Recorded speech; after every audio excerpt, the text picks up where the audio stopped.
My name is Sloane, and this is the story of the night. My family finally made it clear I didn't belong. I showed up to my sister's wedding, expecting to celebrate, to smile for the cameras, to do what I always did, play the role of the good daughter. But from the moment I stepped inside, something felt off. And then I saw it, my seat. Not at the family table, not even in the main hall, but shoved outside near the coat racks. At first I thought it was a mistake, but it wasn't. It was a message that said, "You don't matter." But here's the thing about pushing someone aside for too long. Eventually, they stopped trying to fit in. So I made a choice that night, and what happened after? Well, let's just say it shocked everyone. I pulled into the parking lot of the venue, my fingers gripping the steering wheel a little too tightly. A 5-star ballroom in the heart of Chicago, decked out with twinkling chandeliers, marble floors, and floral arrangements worth more than my rent. Everything about this wedding screamed luxury, everything except for my presence. With a deep breath, I stepped out of my car, smoothing down my navy blue dress. I wasn't here to cause a scene. I wasn't here to make this about me. It was Odessa's day, and I had accepted a long time ago that I wasn't the favorite sibling. I just hadn't expected them to remind me of it in such a public, humiliating way. Inside, a wedding planner with an overly bright smile greeted me at the check-in table. "Name," she chirped. "Sloane." My voice came out calm, controlled. "Sloane Hathaway." Her smile faltered just a little. My stomach tightened as she flipped through the seating chart. Then something flashed across her face. Pity. I knew that look. I hated that look. "Oh, right. Here you are," she said, handing me a small place card. You're seated over here." She hesitated, then pointed toward a hallway just outside the grand ballroom. I frowned. "Excuse me?" She forced another smile. "Your table is just outside the main reception area." My eyes darted to the massive seating chart displayed on the stand beside her.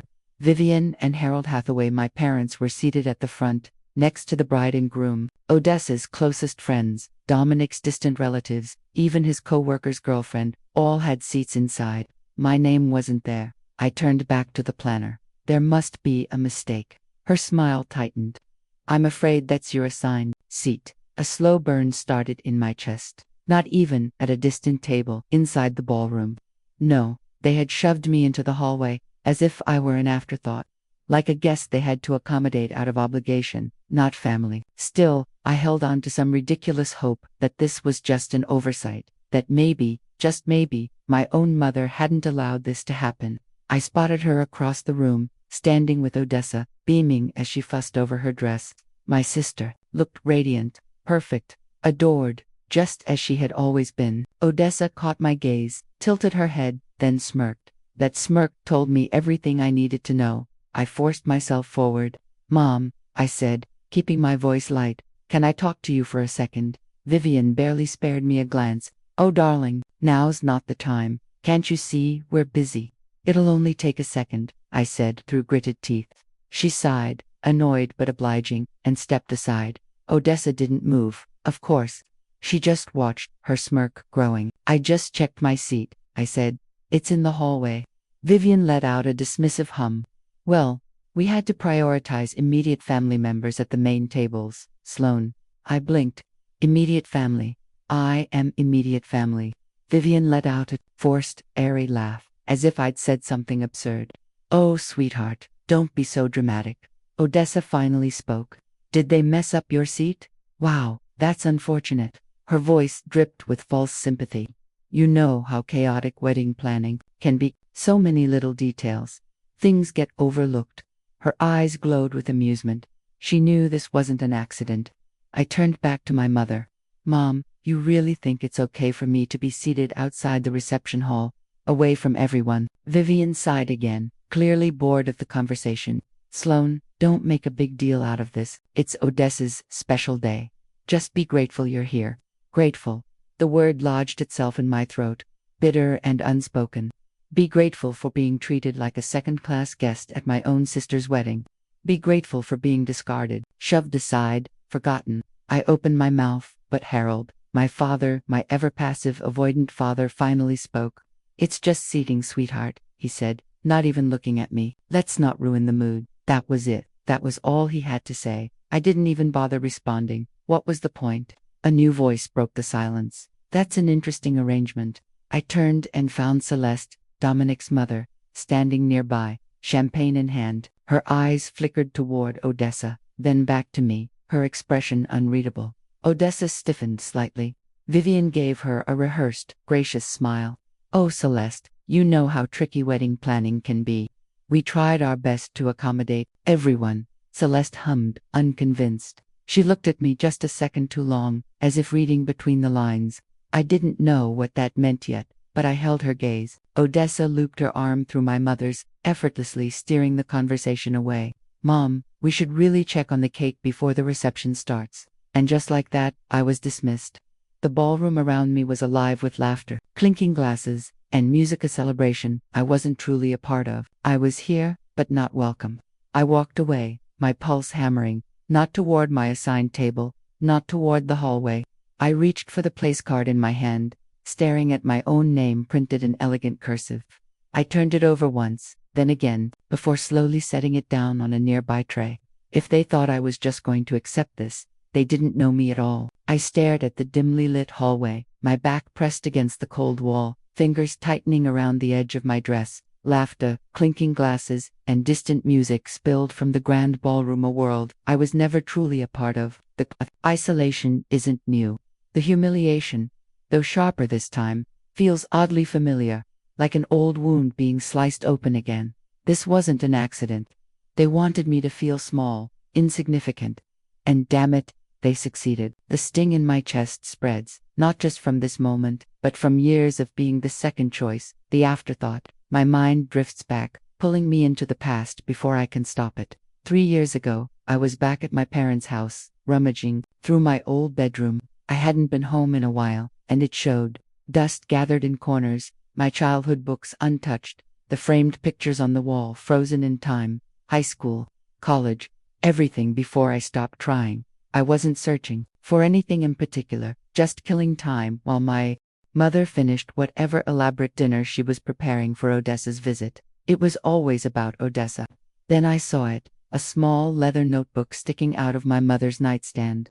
I almost didn't open it, but something about the way it was tucked away, as if it were important, as if it mattered, made me reach for it. Inside, pages upon pages of carefully recorded memories, notes, thoughts about Odessa, her birthdays, her achievements, her struggles, her favorite foods, the names of her childhood friends, even a list of gifts she had loved and ones she had faked liking to be polite. I flipped through more pages, searching for something, anything about me. There was nothing, not a single mention, not a single thought, not a single note about her other daughter. It was like I never existed. I remember standing there, gripping the notebook so tightly my hands ached, a lifetime of doubt suddenly confirmed in ink. When my mother walked in, she barely reacted. "Oh, you've always been independent. I never had to worry about you like I do, Odessa." Like that was supposed to be a compliment, like that was supposed to erase the years of quiet neglect. She had written down everything about Odessa, yet not one single thought about me was worth recording.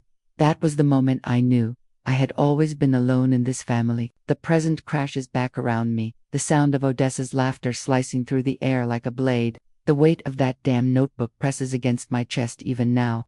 I glance at my assigned table, the insult of it, the pettiness, the cruelty. If they wanted to remind me of my place. Message received. I inhale sharply, pushing myself off the wall. If my family had already decided I didn't belong, maybe it was time to act like it. I stepped toward the ballroom, my mind racing. But before I even reached the doorway, I caught sight of Dominic. He was standing off to the side near the bar, a glass of whiskey in his hand. But he wasn't drinking it. His eyes weren't scanning the crowd with the ease of a man who just married the love of his life. Instead, they were locked on something, or someone, with unmistakable hesitation. And then they landed on me. He exhaled long and slow before pushing off the counter and walking toward me. "Sloane." His voice was even, but there's something underneath it. I raise an eyebrow. "Dominic." For a moment, neither of us spoke. The wedding moved on around us, people, drinking, laughing, celebrating, a party moving forward while its foundation slowly rotted beneath it. Dominic shifted, rolling the whiskey glass in his palm before glancing over his shoulder toward the far side of the room where Odessa was holding court.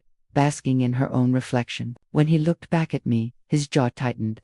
There it is again, that hesitation, that doubt. Sloan, he started, voice lowered this time. I know we haven't talked much, but can I ask you something? I tilt my head. That depends. Is this a polite wedding conversation, or is this something else? He doesn't smile, doesn't even pretend. Something inside me shifts. Dominic sighed, rubbing his temple like he's already regretting this. Does your sister ever talk about me differently when I'm not around? There it is, that single question. That moment where reality peeked through the cracks of whatever illusion Odessa had been feeding him. For a split second, I considered lying, maybe out of some misplaced sense of protection. Maybe because exposing the truth in a setting like this is a dangerous thing. But then, I remember my seat assignment. I remember Odessa's smirk. I remember my mother's dismissal. And I remember who Odessa really is. I glance at his whiskey glass. You should probably take a sip of that first, Dominique tenses. Then he lifts the glass to his lips and downs the whole thing. Dominic, I say carefully, I don't think you know Odessa as well as you think you do. His jaw tightens. I was afraid of that. Silence stretched between us, thick and suffocating. She's been acting different, he finally says, his voice, quieter now, edged with something close to frustration, controlling. There are things she doesn't want me to see. My stomach twists, because of course there are. Before I can respond, Celeste appears. She's walking toward us, her expression unreadable, but her eyes are sharp, calculating. Odessa's new mother-in-law, the only woman in this room with more power than she has. Celeste stops in front of Dominic, her gaze flicking toward me for just a second before settling on him. Darling, she says smoothly, I believe you should see this. Then she holds out her phone. Dominic takes it hesitantly, scrolling down, his face shifting from confusion to realization to something far, far worse. Odessa's text messages, to her friends, to her stylist, to people who have no business knowing what's in her heart. Because what's in her heart is cold and rotten. The messages are brutal, petty, cruel. Odessa trashing Celeste, calling her overbearing, controlling, a rich old woman who just needs to write the checks and stay out of her life. Odessa talking about Dominic, how she's training him to be the husband she needs, how he'll do whatever she wants because he's so desperate to prove he's better than his dad. And then the worst one, Odessa laughing about how easy this marriage will be because Dominic's family has money, and all she has to do is play her part until she doesn't have to anymore. Dominic's hand clenches around the phone. Celeste watches him carefully. Your wife to-be doesn't just dislike me, Dominic. She pauses, voice calm but sharp as glass. She's been planning to control you since day one. Dominic sways slightly, as if the floor beneath him has just cracked open.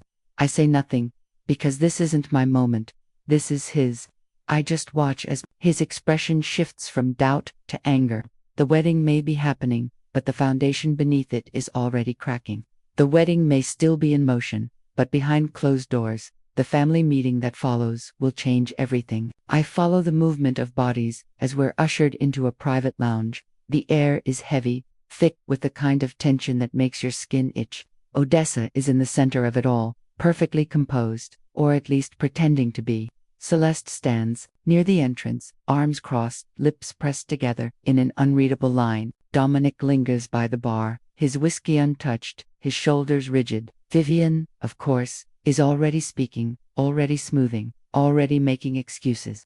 This is all just a misunderstanding, she says, offering a thin, forced smile. Emotions are high. It's a wedding, after all. Let's not let a little family tension. Celeste cuts her off. Family tension, she echoes, eyes narrowing. Vivian, this isn't tension. This is a revelation. Odessa lets out a mocking scoff, arms crossing over her designer gown. You've seriously dragged us in here for this?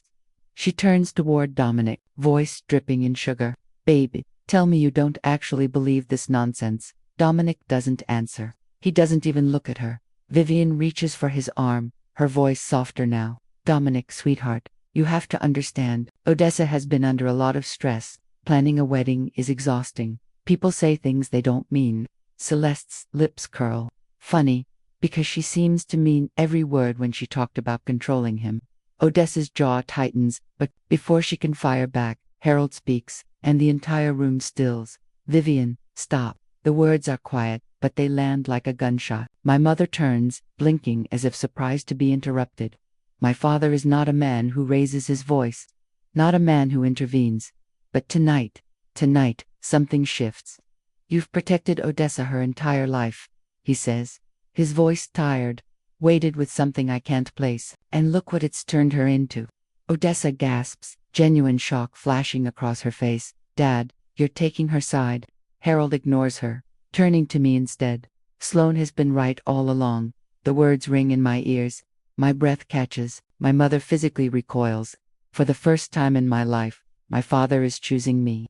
Vivian shakes her head, laughing nervously as if this is some kind of mistake. Harold, don't be ridiculous. Odessa is a liar. Dominic speaks before he even realizes it. His voice is raw, like he's just now waking up to the fact that he's been sleeping next to a stranger.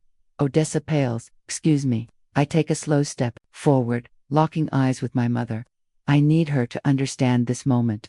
I need her to feel the weight of it. If you keep covering for her, I say quietly, you will lose more than just me, Mom. For the first time, Vivian falters. Odessa sees it, and she panics. Her voice sharpens, desperation creeping in. You're all turning against me because of her. Celeste lets out a slow breath, taking a sip of her drink before delivering the final blow. We're turning against you because we finally see you for what you are. Odessa physically flinches, her breath shuddering, eyes darting from face to face. She has always been in control. Until now. A wounded animal is the most dangerous kind, and Odessa has no intention of going down quietly. The air in the private lounge is suffocating, charged with something electric, something sharp. No one moves, no one speaks. As if any sudden motion might detonate the tension coiling in the room. Odessa stands rigid, her breath shallow, her fingers clutching the fabric of her gown so tightly that the seams strain. She's losing control, and she knows it. Vivian's grip on her daughter's arm is firm, her voice low but desperate. Odessa, stop. But Odessa doesn't stop. She can't. She won't.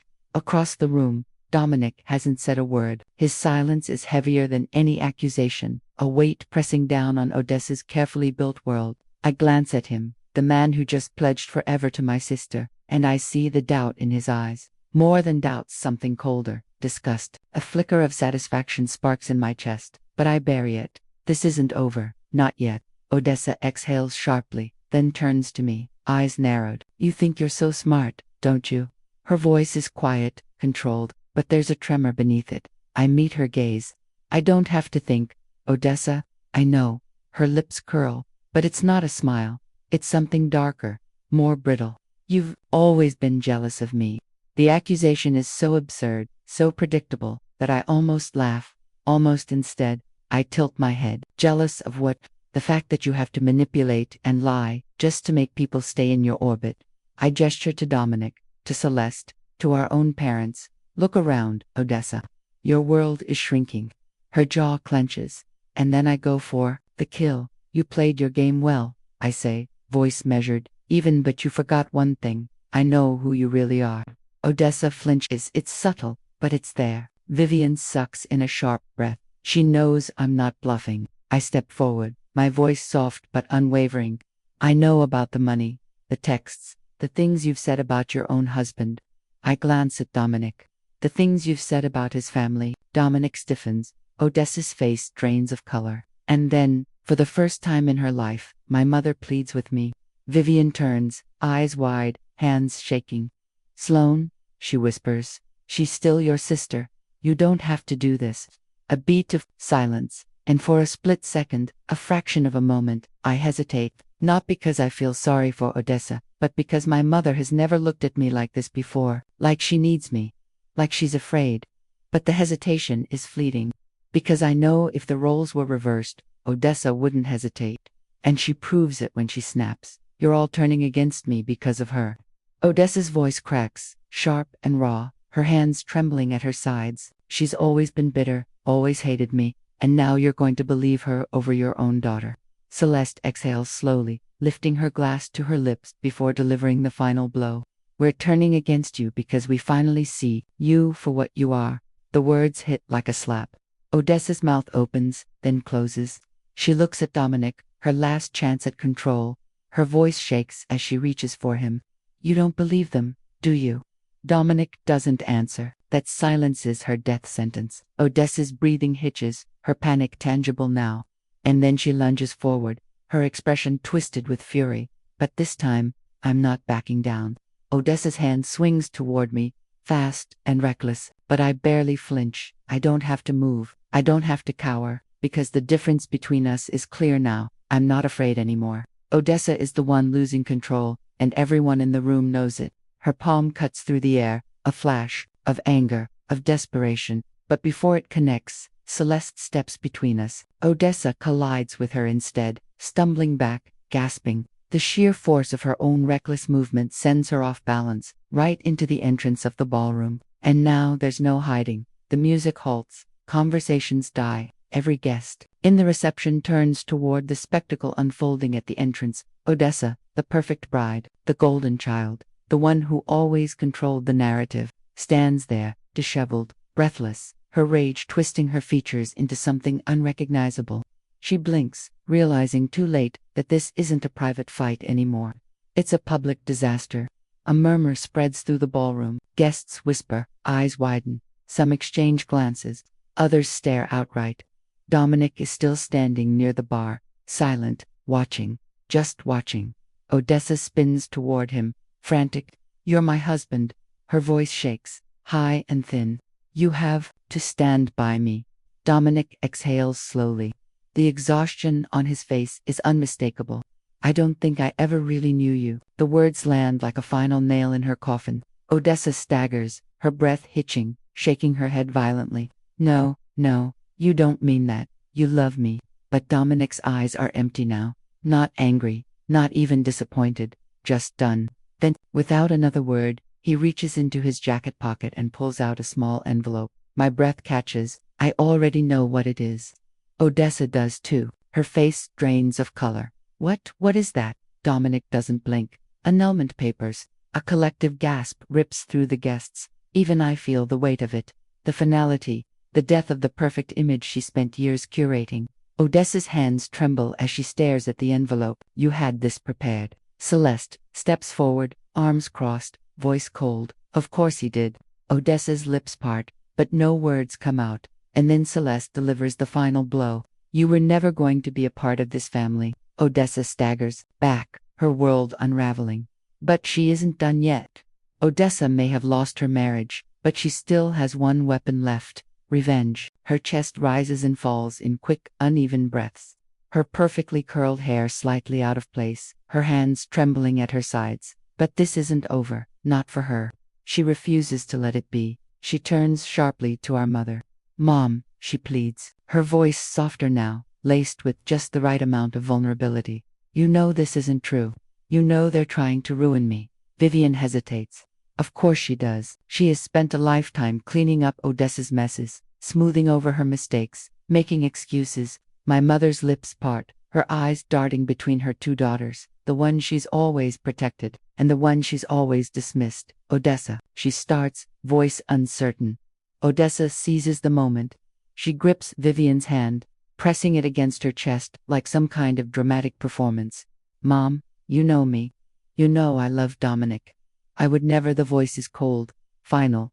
Dominic, he's holding something in his hand, a stack of papers, stapled at the top. His face is unreadable, but his grip is tight. Odessa freezes. Celeste steps forward, her expression razor sharp. Go on, Dominic, she says smoothly. Read it. Dominic's jaw clenches.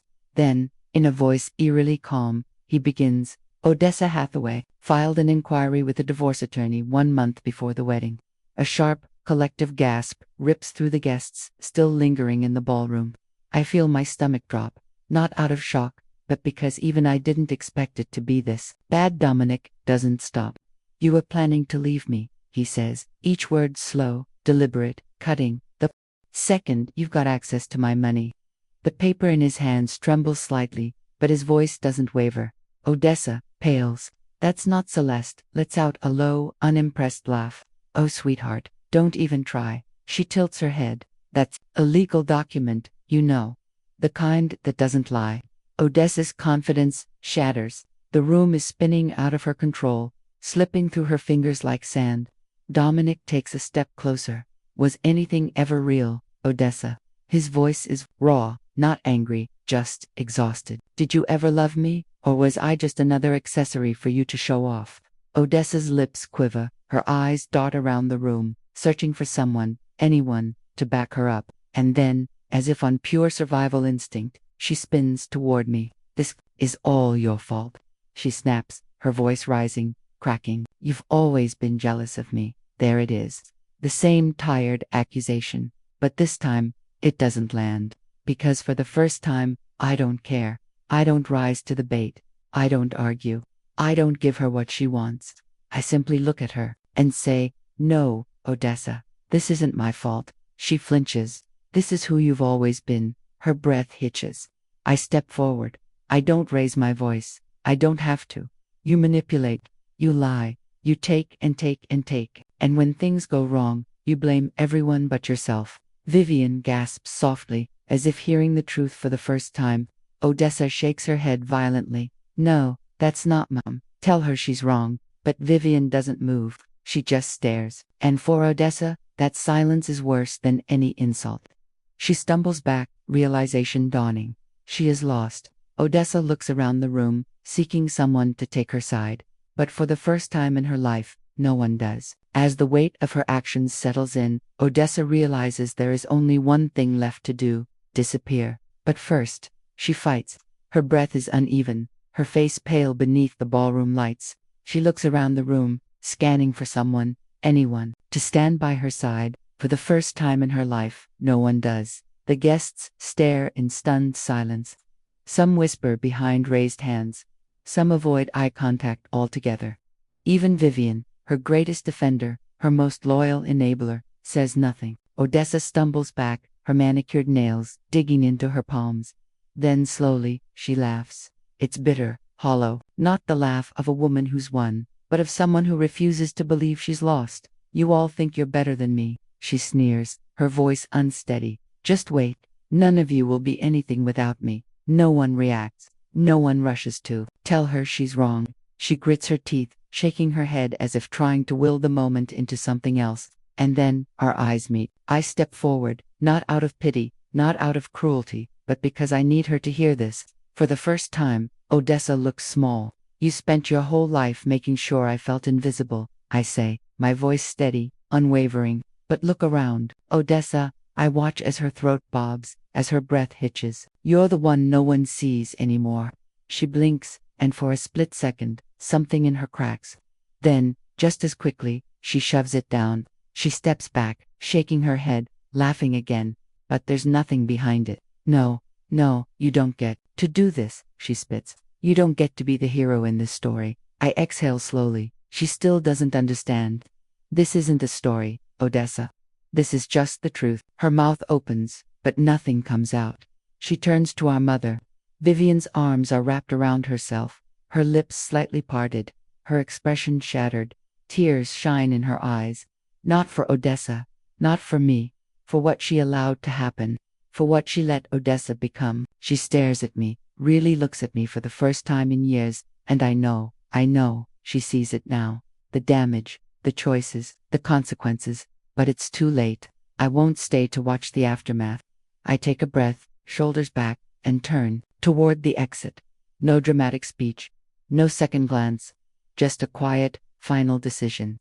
I walk out, stepping through the heavy ballroom doors into the crisp night air. The cold fills my lungs, sharp and cleansing. And as I stand there, staring at the city lights stretching out beyond the courtyard, I feel it. A new beginning waits. Beyond the doors, the past may still linger, but I've finally learned that not all endings need closure. It's been a week since the wedding. A week since I walked out and left them all standing there, staring, speechless, unsure what to do without me playing my role. The fallout came fast. I glance at my phone, scrolling through the missed calls and unread messages, most of them from my mother, some apologetic, some defensive. Vivian Hathaway doesn't know how to lose. She doesn't know how to navigate a world where I'm not desperately seeking her approval. Odessa, meanwhile, silent, no social media posts, no cryptic captions, no carefully curated illusions of perfection. She disappeared from public view, the way a fallen queen disappears from history. And the family group chat, still active, still buzzing with updates, jokes, inside references, just without me. I should feel hurt. I should feel the sting of exclusion, but I don't. For the first time, I don't need to be part of something that never truly included me to begin with. The call comes later that evening. I let it ring twice before answering. Vivian's voice is hesitant. I know I've made mistakes, she says, as if it's that simple. I say nothing. She exhales shakily. I just, I don't know how to fix this. I close my eyes, leaning back against my couch. There's nothing to fix. Some wounds don't heal. Some shouldn't. But I don't say that. I don't say anything. She waits, like she's hoping I'll hand her a script, tell her how to make this all go away, but I won't. And eventually, she realizes it. I just wanted you to know, she murmurs before the line goes dead. Later that night, I get another message, not a voicemail this time, not a plea, an invitation, dinner, a quiet, unspoken truce. For the first time, I consider saying no, not out of anger, not out of resentment, but because I don't need their validation anymore. I stare at the message, at the weight of it, and I realize something. This isn't about them choosing me anymore. It's about me choosing myself. I walk through my apartment, stopping by the small bookshelf near the window. Old photographs sit there, framed moments of a life I once wanted so badly to belong to. I pick one up, a Christmas photo from years ago. Odessa, front and center, radiant as always. Vivian beside her, hand on her shoulder, and me on the edge of the frame, like an afterthought. I set it down, and I don't pick it up again. Instead, I step toward the window, breathing in the stillness of the night. The city stretches out before me, endless, full of possibilities, and for the first time, I feel it, freedom. Before we end this story, let me leave you with something important. If there's one thing I've learned, it's this. Family isn't about blood. It's about respect, about knowing your worth, about refusing to beg for a seat at a table that was never meant for you. For too long, I believed I had to earn love, that if I worked hard enough, stayed quiet enough, sacrificed enough, eventually, they'd see me, they'd choose me. But the truth, sometimes the best thing you can do, the strongest thing you can do, is walk away. Not every story needs closure. Not every wound heals with an apology. And that's okay. Because the real healing, the real power, that comes when you choose yourself. So let me ask you, have you ever had to walk away from something or someone to protect your own peace? Have you ever realized that staying would cost you more than leaving ever could? Drop a 1 in the comments if this story resonated with you, or tell me where you're watching from. I love hearing your stories, your experiences. And if you want more stories like this, real, raw, and filled with lessons we all need, hit that subscribe button, because trust me, there's more to come. Thank you for watching, and remember, choosing yourself isn't selfish, it's survival. You stopped this response.